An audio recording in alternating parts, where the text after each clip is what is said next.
It's Cassie Olberg from Selinsgrove, Pennsylvania, and I am here for our wonderful Wednesday YouTube live broadcast. So I just wanted to come on and tell you all that we are going to do some fun stuff with frame borders today.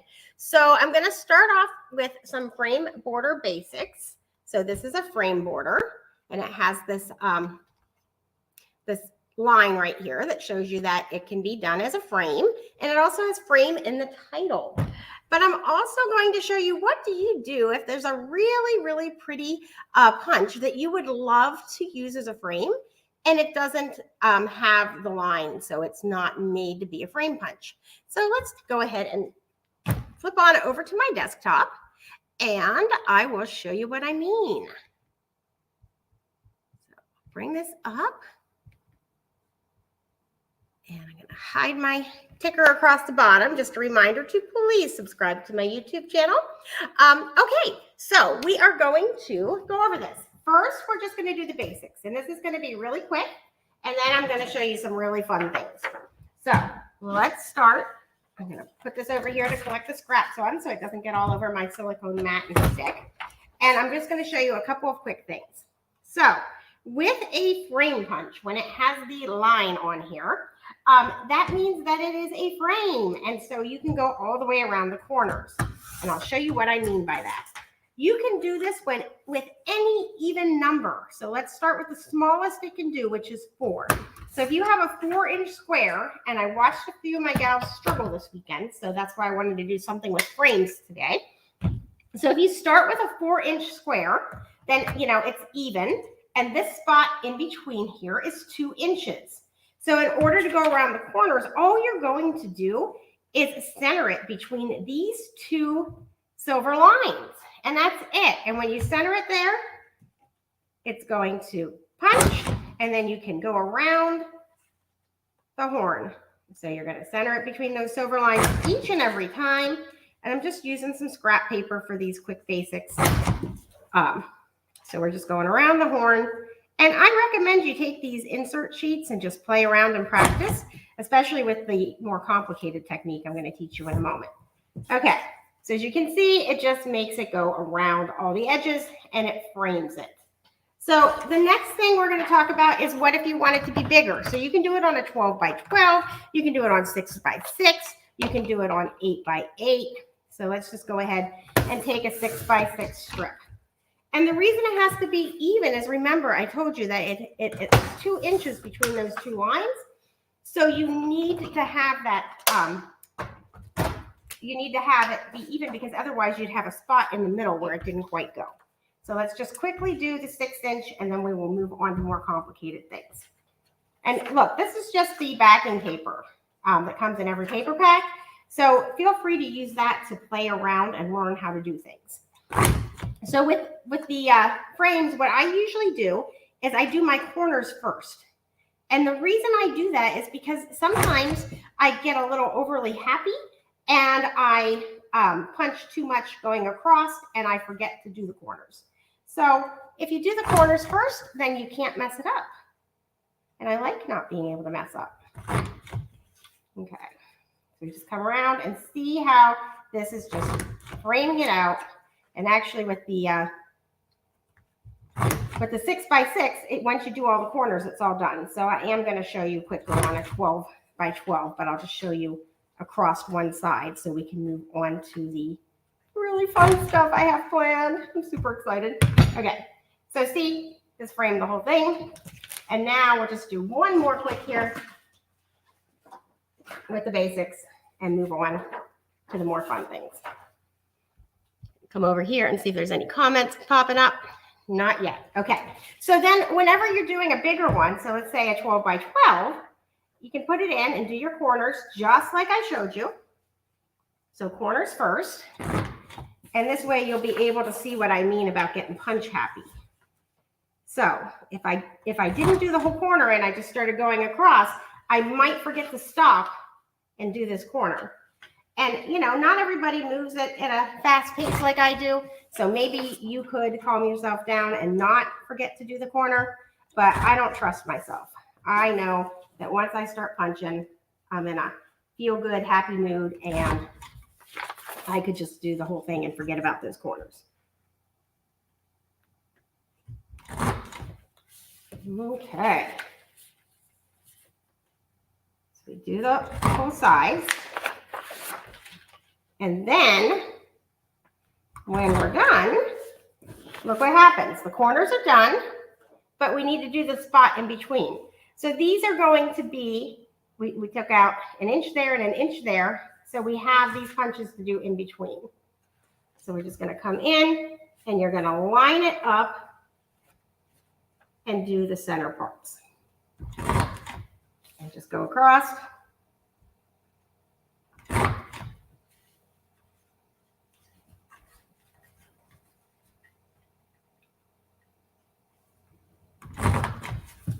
And voila.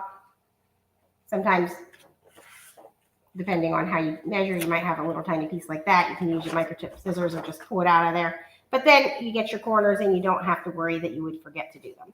Okay, so now we're going to move on to the really exciting part. But you have to have those basics down before you do this. So let's talk about what happens if we really want, like let's say this beautiful Floral Peaks punch to be a frame punch. So let's talk about that. Okay. You're not going to be able to go around because look, it doesn't have the silver line. There's no silver line there. So what I did was I was just playing around with it and I wanted to see what the possibilities were.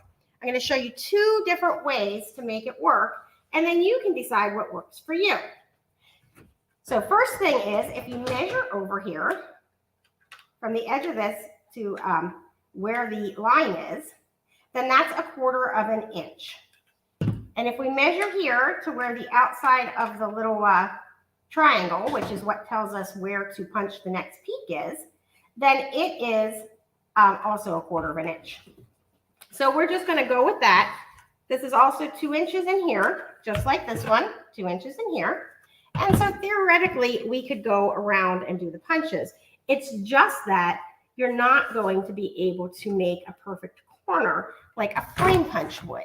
So let's see what that looks like and you can kind of get an idea. And when you get your tools, it is fun to just play around with them. Do fun stuff with them and see what all they can do. Because as you've probably learned from watching some of the YouTube videos, everything that I teach is just really simple stuff that I just sat around and I played with some backing paper and came up with something fun. So you too can do it. Okay, so we're going to come around and do the corners. And we're just measuring over to the point on this little triangle, which is really meant to show us where the next punch goes. So now we're going to have all of our corners. And look, this is really fun just the way it is. Like if I stopped right here and I just had my corners done like this, that's a super fun thing that we could put into our album, right? So we could stop right there if we wanted to. But let's go ahead and make it into the full frame and see what happens. So we're just going to measure across so we can get all these middle pieces. And we're just going to keep going. And now see, it's lining up on both sides at the same time.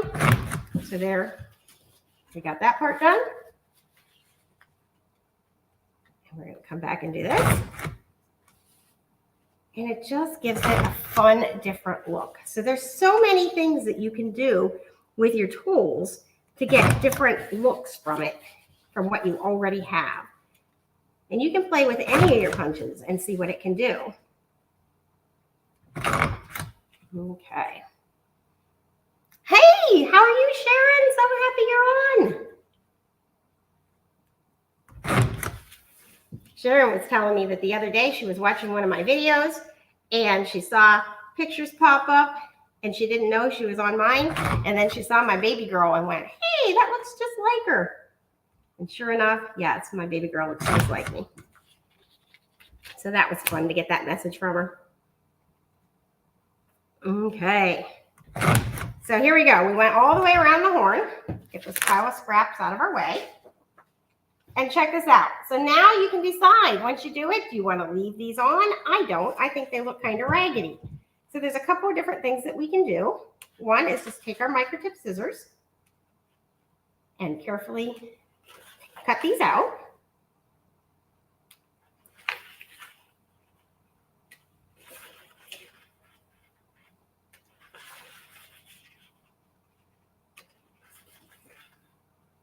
So easy peasy.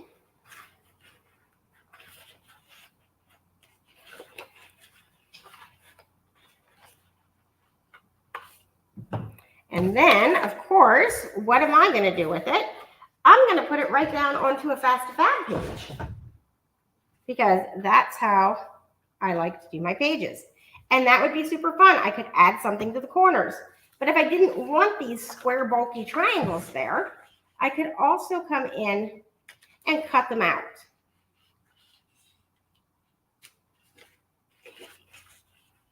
And that would be more my style because I think that the triangles look a little bulky. And then if I really wanted to get fancy, I could go ahead and put some little stickers up in the corner, or I could add a little paper flower, something like that. And look, we have a frame punch from a not frame punch. But what if we want to do it a little bit differently than that? What if we want it to go around the outside edges and leave the center open, and we want it to go all the way to the edges? So let's see what that looks like. Because there are so many things that you can do with your punches. So we're going to take this, and as you know, when you're doing a regular border, you're just going to start at a black line and keep sliding across until you've made the entire border.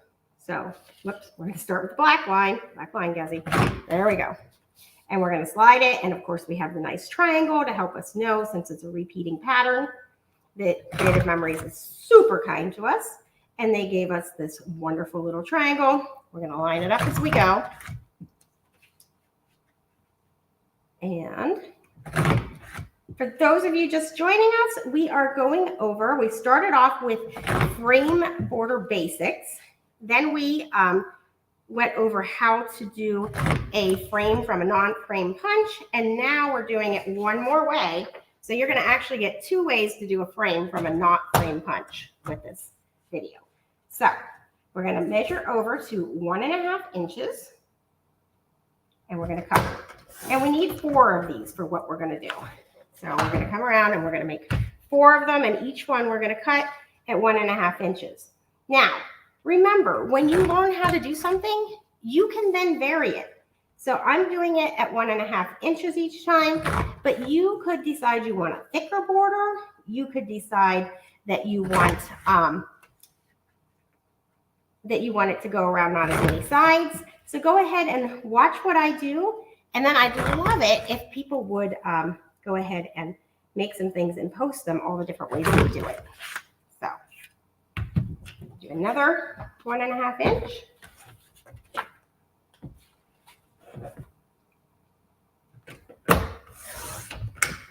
I'll tell you what, guys, teaching on video is so different than teaching in person. It's like, do they like it? Are they watching?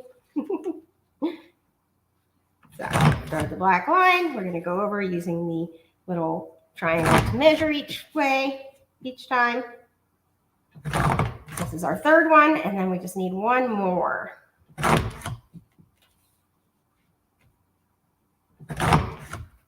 It has been crazy outside. We had so much bad weather that it knocked the internet at the cabin off, and I was a little worried that I was going to have to pack everything up, take it over to the house to be able to do my YouTube today.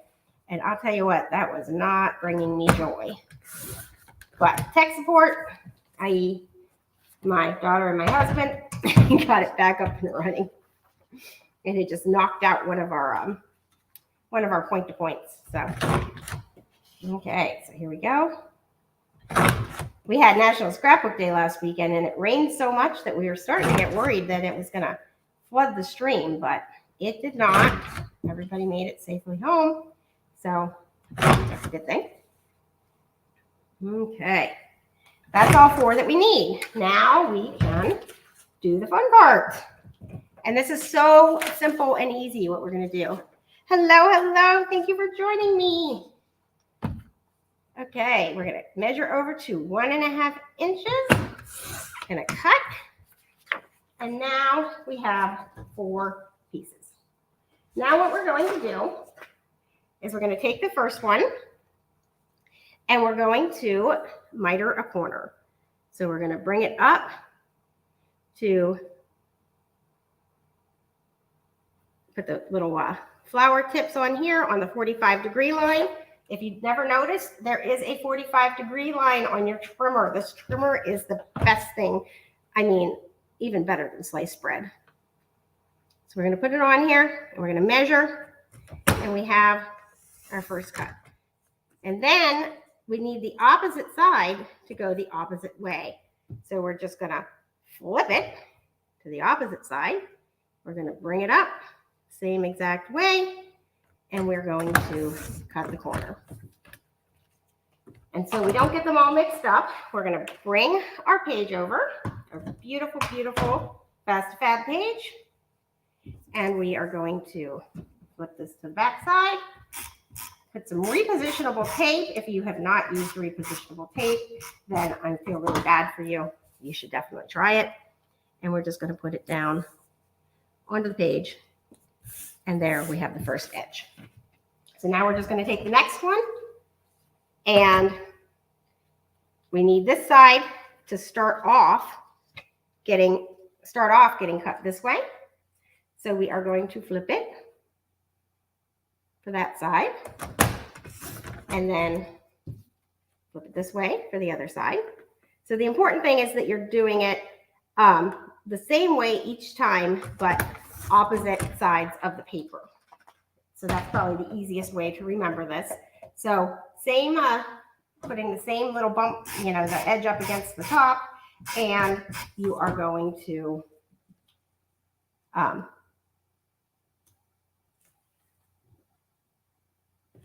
just flip the paper to the opposite side each time.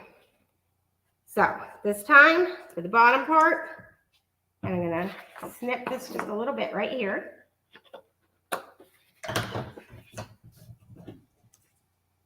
We need it to go this way. So we flip it for that edge. And then we need the other one to go the opposite way.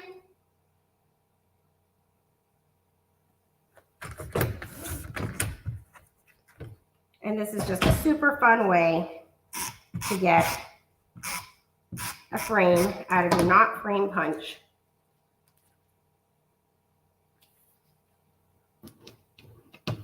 And then we're going to do the last one. So we need this one to go this way. So we're going to flip it.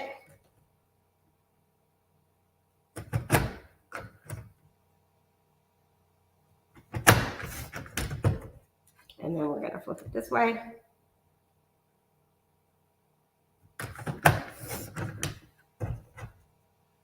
I'm going to get it quite to the corner. And now we're going to take this one back. So just a fun way to get multiple looks from the same punch. And it's just like a mitered corner for each side. And that's it. That's what I wanted to go over today. I hope that you had fun and you learned something new, and have a fabulous day.